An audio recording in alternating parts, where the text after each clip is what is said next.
Patrick Grönqvist is 110 meters down in Plura Cave, watching his team's lights shine into a squeeze that barely fits a diver with gear.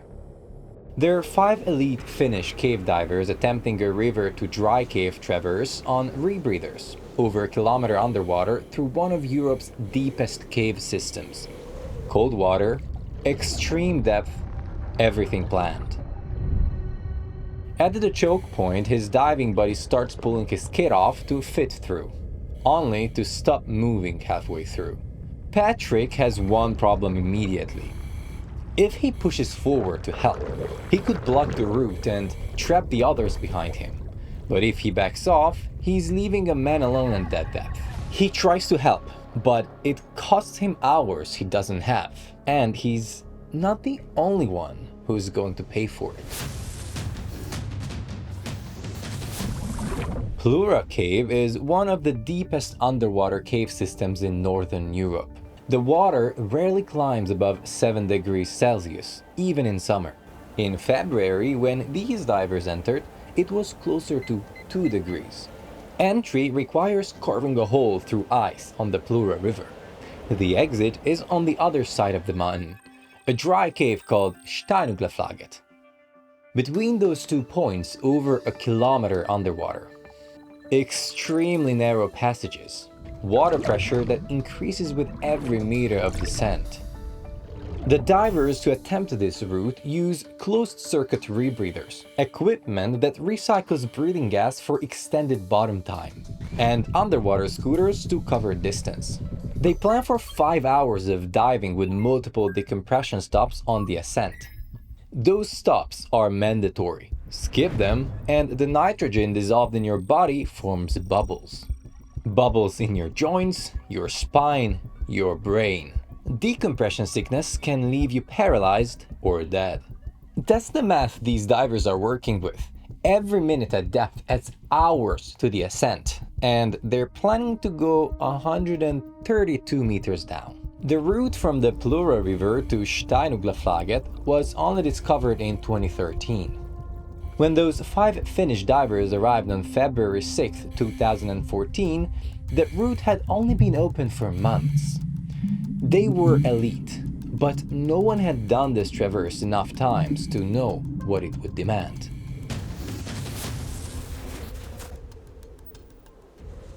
The crew was made up of 2 teams. Team 1, Patrick Grönqvist, one of the most accomplished cave divers in Finland, and Jari Huotarinen, experienced and solid. Team 2, Vesa Rantanen, Uusimäki, and Kai Kankkanen.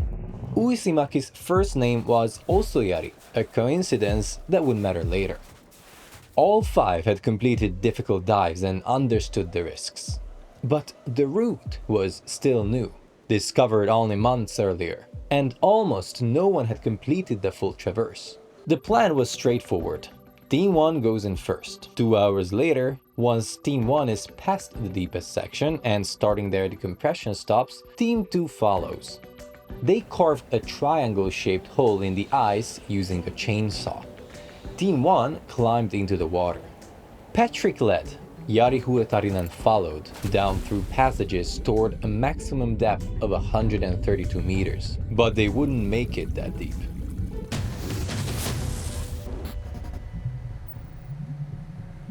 Deep in the cave, at around 110 meters down, there's a narrow squeeze. The kind of tight, dark passage where you have to remove your equipment tank and push it ahead of you just to fit your body through. Patrick squeezed through. It was uncomfortable, but he made it. Jari Huotarinen entered the passage right behind him. And then he stopped moving. Patrick swam back to the squeeze. Through the narrow opening, he saw Jari's light. Jari wasn't moving. He was tangled in his equipment, unable to free himself. Patrick tried to help. He pulled, he pushed, he worked at it for minutes. But at 110 meters deep, every second adds nitrogen to the blood. Every minute underwater adds hours of decompression stops. Everything works against you. Jari was panicking.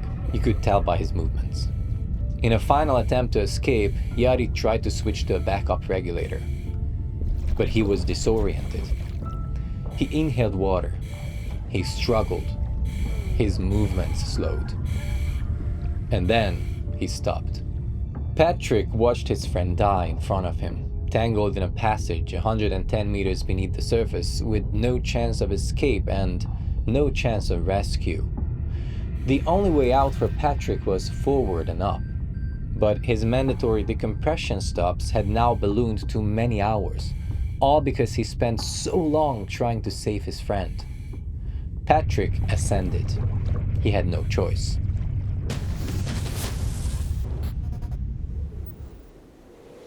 Two hours after Huotarinen's death, the second team entered the water. They followed the exact same route, heading toward the same deep section. They expected to meet Patrick and Jari Huotarinen on the other side. Patrick was ascending, suffering from decompression sickness. Then he realized. Team 2 was in the cave. They were heading toward the exact same spot where Jari's body was blocking the passage, and there was nothing he could do to warn them. Team 2 reached the narrow squeeze. Vesa Rantanen, leading the second team, entered the passage first. And there, in the darkness, he saw something no diver ever wants to see. A body floating in the water. It was Jari Huotarinen. Vesa decided to proceed. It took him 15 minutes to squeeze past his dead friend, forcing another 3 hours of decompression time onto his dive. He reportedly apologized to Jari the entire time he was pushing through. But when Jari Uusimaki followed and encountered the same scene, a body blocking the passage, he panicked. He was completely disoriented, trying to process what he was seeing while his body struggled with the physical demands of being that deep underwater. Like Vasa, he tried to proceed through the squeeze. But partway through, he panicked. His movements became erratic. Kai tried to calm him from behind, but Jari Uusimaki drowned in the same passage, not physically trapped, but overwhelmed. Now, two men named Jari were dead in the same squeeze, one from each team, and there was one diver left in the passage, Kai Kankkanen.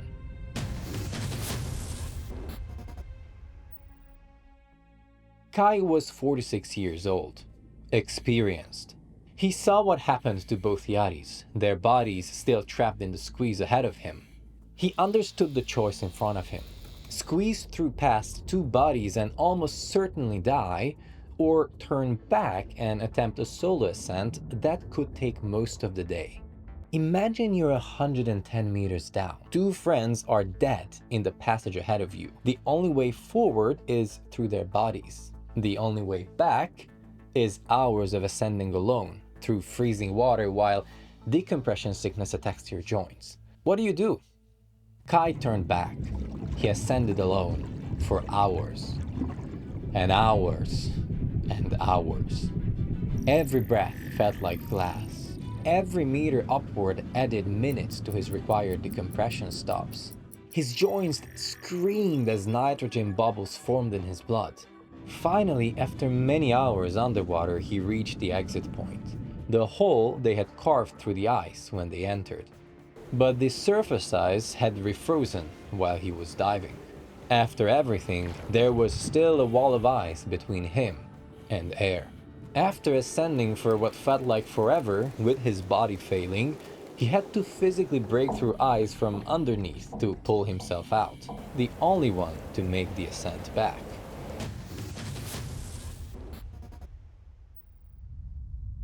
Vesa Rantanen had made it out through the dry cave. He'd been at the farm they used as a base, thinking he was the only survivor. He was in shock, injured from severe decompression sickness. Then, Kai emerged from the darkness. And moments later, Patrick arrived, having spent over 6 hours on decompression stops. All three survivors were hospitalized with severe decompression sickness. Vasa sustained a spinal injury serious enough that he would never dive at that depth again. Two of their friends remained at the cave.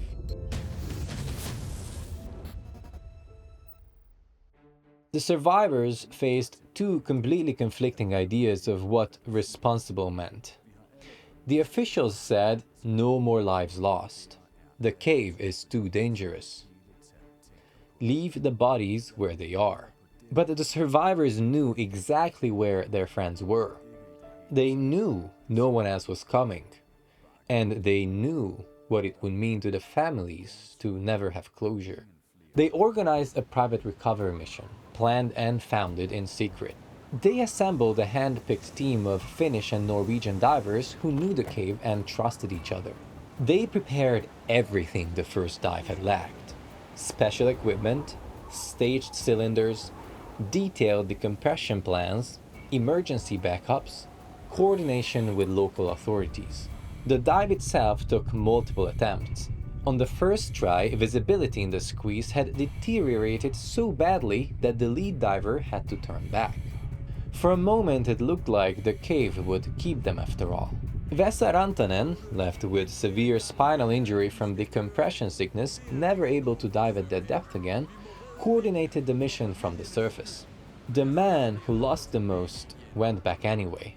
After weeks of planning, they pulled their friends from the darkness. Both bodies were recovered and brought out of the cave. The divers later faced legal questions about whether the mission had broken safety rules or gone against official orders.